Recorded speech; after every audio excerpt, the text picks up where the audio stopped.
welcome back. We are here for final update and reveal of the Small Scale Group Build 2025, hosted by our good friends Sean over at the Scale Model Car Guy channel and Dan the Man at 60s Rule channel. First year for Dan co-hosting this event. So we're working on the 1932 Pierce Arrow custom convertible, 1/32 scale. Full disclosure, I should have thrown this kid away. Hard lesson I learned. Don't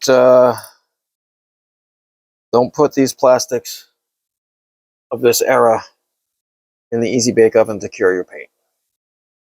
I don't know if you can see it or not in the video. It melted. The front end's all screwed up. All right here is all screwed up. Screwed up the fenders here, no longer rounded. Look at that one. I'm just gonna thrive on. I figure if anything, it's gonna be I don't know, a wrecked build.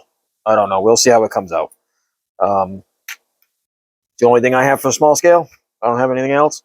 I'm certainly not going to find another kit in the short amount of time that I have left to get this completed for the build. So, lesson learned.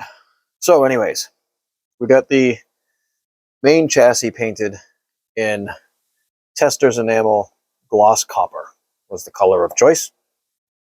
And we're two-toning it with a Tamiya TS88 titanium silver. That's what we got going on here.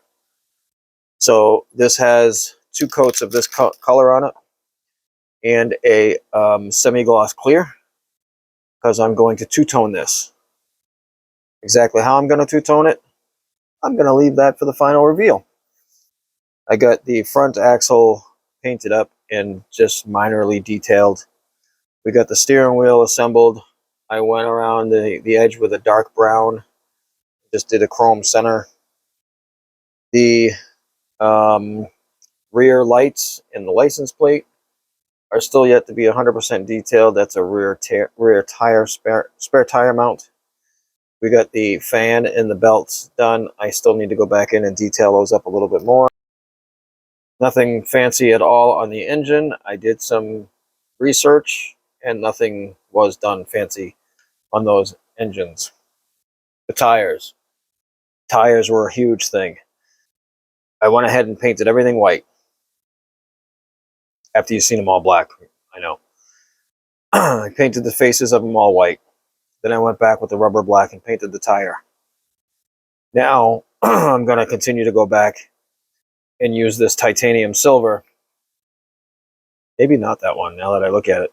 Anyways, I'm going to paint the spokes a different color, leaving the nice big fat white wall. And the center caps are going to be a chrome color. I've gone ahead and detailed up a little bit of the undercarriage of the oil pan. I have the rear differential mounted.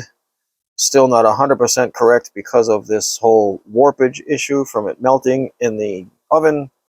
We've got a little transmission brace there. I'm going to detail up the rest of the drive shaft and the transmission.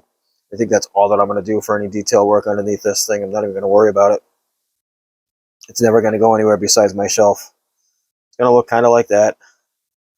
We've got some more painting to do. It's not going to fit properly. All right, so here we are, ready for the what we're going to say a final assembly for the small scale group build. 1932 Pierce Arrow Pyro Kit. I'm really pleased with how some of this came out, except for the main chassis. So I'm going to get it assembled and show you the final results of what it looks like, but then kind of put it back in the box and maybe utilize some of these other pieces and parts for another build, or unless I find another chassis or something at someday, some point. Anyways, let me show you. So we got the main body here, and you can see the two-tone color that I went with. I did a two-tone on the interior panels on both sides. I did up the dash with a little bit of black wash to help bring out some of those gauges. And we got the windshield frame chromed in place. I haven't put the windows in it yet. I don't plan to. So this is the hood in that two-tone color. Just very slight difference in color.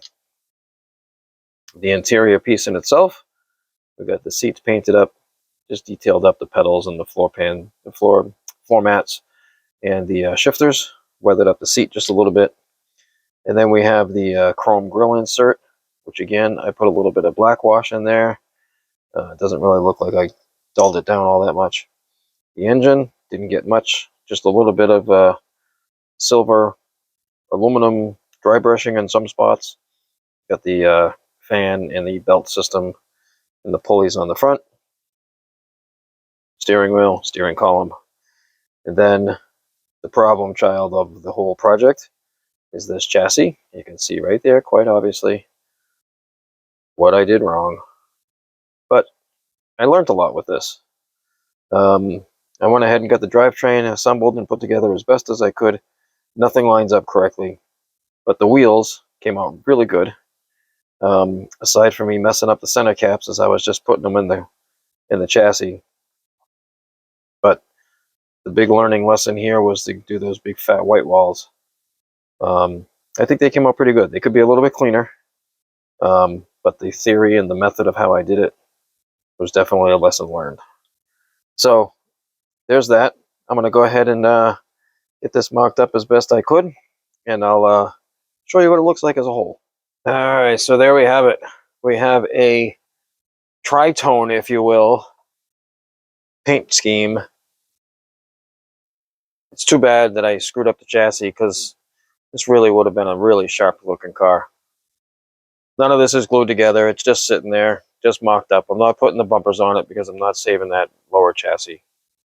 The wheels will come off and go into the parts box. The body, hood, grill, bumpers, all that stuff I'll save. We'll keep it aside separately. Someday something will happen. But I wanted to strive forward a little bit just to show, I guess, I don't know, what could have been. So there we have it. My small scale group build fail, I guess we'll say. 2025 small scale group build final. Thanks for watching here. It's Mike's Mods and Customs. Thanks for joining me here for another episode. And until next time, guys, careful with your plastics in the oven.